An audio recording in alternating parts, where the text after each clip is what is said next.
Hey there everybody, and welcome back. For those of you that are looking to learn more about SVG images or to find out how to convert or edit the ones you already have, stay tuned. I'm going to be covering the basics in today's video. Now before we get started, don't forget to like and subscribe, check out the channel for new content, and check out codelessfix.com if you have any career development or app development questions, or maybe you have ideas that you want to work with. So jumping straight in, we're going to make this a really quick video. So we are going to be using vector.com, vectr.com. You can create an account to basically save your images. That way, when you leave one browser and go to another, you don't worry about losing anything. But before doing that, we are going to cover what an SVG file is and why you should consider using them. So a simple Google search for what is an SVG file. We're going to go to this Adobe website, and I will make this very quick for you. The main part that you need to know is basically just what's right here. So it stands for Scalable Vector Graphic. It's a web-friendly vector file format. The main reason this is beneficial is instead of JPEG images and other traditional pixel-based raster files, this is going to be based on mathematical formulas with points and lines on a grid. So the summary right here is what's going to be most important. This means that you can resize them without losing quality. So it makes it ideal for complex online graphics or logos. So to give you a general idea of why this can be beneficial, we are going to open the CodelessFix logo as an SVG file. So you'll see we have it here. It's showing it would open as an HTML document or a Chrome file. As we noticed on the previous page, it's a web-friendly format. So first thing, we get this logo, and obviously it's much larger than the background, so we can change that.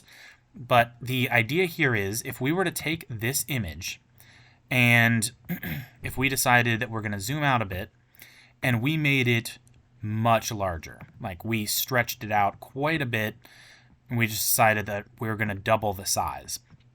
Because it's based on more of a mathematical formula as noted before, you'll see that the quality as we zoom in, it doesn't get pixelated or have any issues. So when we're editing these files and working with them, they're much more friendly when it comes to making modifications. Now, another cool thing about vector.com, if you just want to convert your image into a different file type, let's just say we wanted this as a PNG, we can click Export, choose your file type, choose Download, and you can choose the width, height, the DPI right here if you need that. And then you'll have your image file, and you can see we have it. Now, this, you'll notice, looks really pixelated, and the reason for that is it's no longer a SVG file. So what we've done is we've saved a very small image as a PNG with a very small width and height. So if we were to change this to 800 by, let's just say 1200, and choose Download, at that point, you'll see that the picture is larger. It'll still get pixelated as you zoom in, but the base resolution is higher and higher quality. So again, the general idea and why you would want to consider getting logos and other things in this format is you can edit the size to be whatever you need. Now, another cool option using vector.com, you can edit pages here, you can edit your layers here, and then we have other elements that you can bring in. So we're going to make some really small changes to this picture really quickly. So first, what we're going to do is select it, right-click, and choose Ungroup. This will break it down into all of these different elements or pieces. So you'll see when we scale this down, it's still the whole picture. But if we select Off, and then let's just say we want to get rid of this text, and maybe this text. Now, you'll see when we did that, we deleted a couple of pieces that we actually needed. So we can select the Undo, and then we can go back through and make sure that we're only deleting the crucial parts. So if we don't need these, let's just say we don't need any of the letters, and maybe we don't need this. So we have the CodelessFix robot by himself, so you can make edits or changes, or if you wanted to just move the circle piece, you could. So the idea is we have the basics here. So let's try to export this as a PNG file. And then when we open it, you'll see that we have the robot, again, very small, so we would need to adjust the resolution. But now we have the robot by himself. So if we decided, okay, let's take this piece away, we don't need this anymore. And then what we can do is we can select everything, and then we can group. So it's now one image.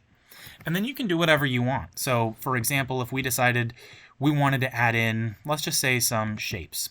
So we could click the rectangle or square options. So if we decided, all right, let's make it look like he's standing on something. We could drag this over, drag this down. You can change the color. We'll give it a different color here. So let's see. We'll drag through and see what we can find. So we have the ground there. And then some of these are relatively basic images, but some of them can be pretty useful. So for example, if we decided we want a speech bubble to show him saying something, you would select the option and then you select to start drawing. And then you can flip it by using these tools here. And then we could add in some text, like we'll select this and we'll type in hey. And then you can edit all the text options on the right-hand side. So now we have all of this selected, and if we want to, we can right-click and click Group so it all moves as one file or one image. Now, what we'll do is we can put him on top of this ground piece here, but if you wanted, you can select this and choose to move it to the front, and you'll see it goes over top of the feet, or move it to the back to move it behind them. And then you have all kinds of things that you could do. For example, if you wanted to add in additional options here, so let's just say that you wanted to draw in something like a computer. So we can select the computer option, and then you can draw that computer in. And then if you wanted, you could try to build something like a table to set the computer on. You have all these different types of options here. You also have the option to use a pen to draw in and do whatever you want. So you'll see we can draw different lines and things like that. We have the ability to use a pencil just to draw. You can type in text, upload images, so you could have another image in here if you want. And then all these different elements, which I really like. I prefer this to the other options like this one here. So if you decided that you don't want these anymore, you can always ungroup and delete whatever you want. And then you can add in really any of these. And again, you have tons of different options. You can use a search here, and you can edit the layers and everything else if you want more complex images.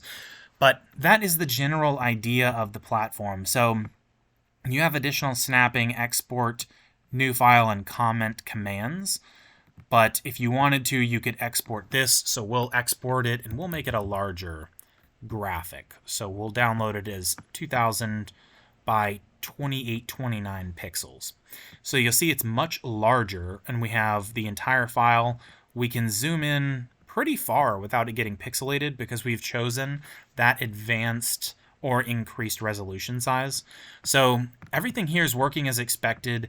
Now, one thing to note is I've noticed a couple of times when I've saved these to my online account, when I go back to the home page, occasionally they don't line up the exact same as they did when I initially created them.